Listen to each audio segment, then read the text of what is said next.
This next segment is going to cover open order formations, aka skirmishers. And skirmishers in the game have got various capabilities, depending upon their training, their national inclination of how they did skirmishing, and how they conduct themselves on the battlefield.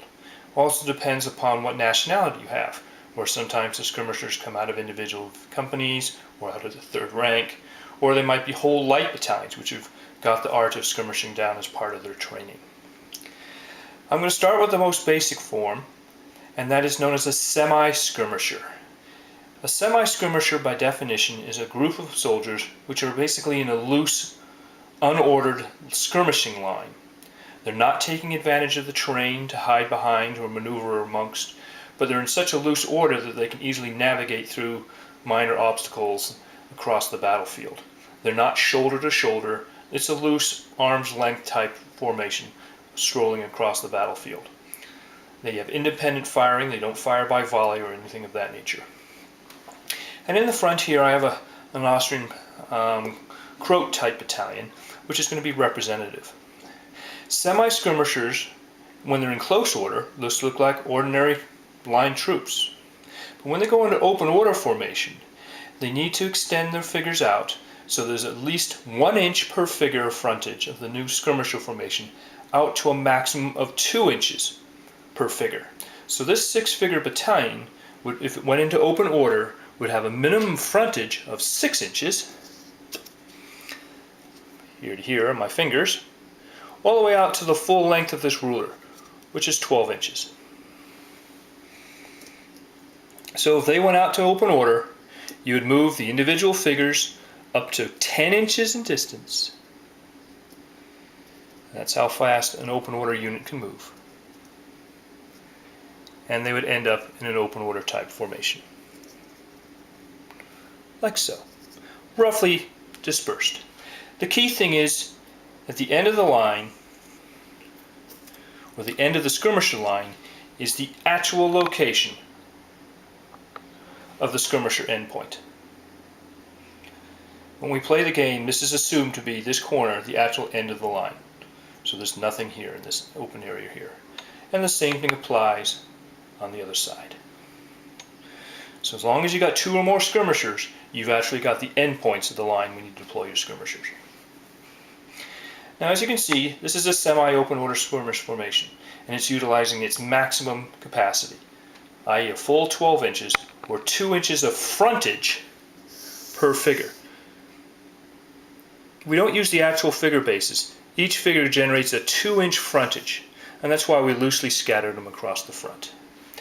Now it could be, in theory, as narrow as only 6 inches. Somewhat like this. And that's still considered to be a semi-skirmisher formation,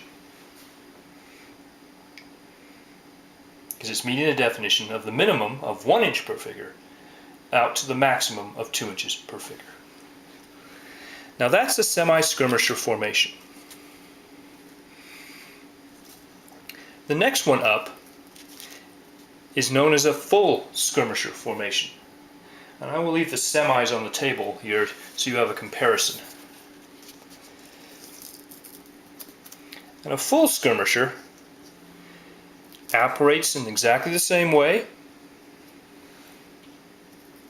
And I'm going to use this French Veteran Léger battalion to represent this. It has, as a minimum frontage, when it goes into open order, 2 inches per figure, out to a maximum of 4 inches per figure. So when this 6 figures expands out, it's going to have a minimum, if it's in a full skirmisher formation, of at least a full foot. 2 times 6, therefore 12 inches. If it's any narrower than that 12-inch frontage, it would be considered a semi-skirmisher formation.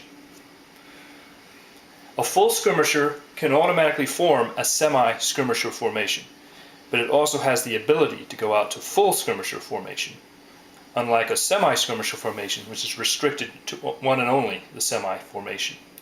And the difference between a full skirmisher and a semi-skirmisher is that full skirmishers typically will pair up the soldiers, they'll individually help support each other on the battlefield, and they will take advantage of terrain, i.e. the folds of the ground, the trees, the bushes, the little hedgerows, things of that nature, and they will snipe from those positions. Unlike a semi-skirmisher formation, which is still a loose chain of men, and you can vaguely determine that there's an actual solid-like formation there.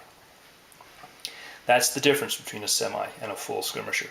Not to boot, it's also a tactical thing, where most countries can easily make semi-skirmishers out of soldiers, but a full skirmisher requires some tactical training for them to be able to go across the battlefield.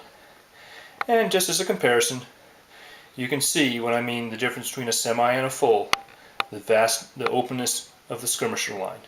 And again, just like before, we have the endpoints of the skirmisher lines denoted by the last figure in the line.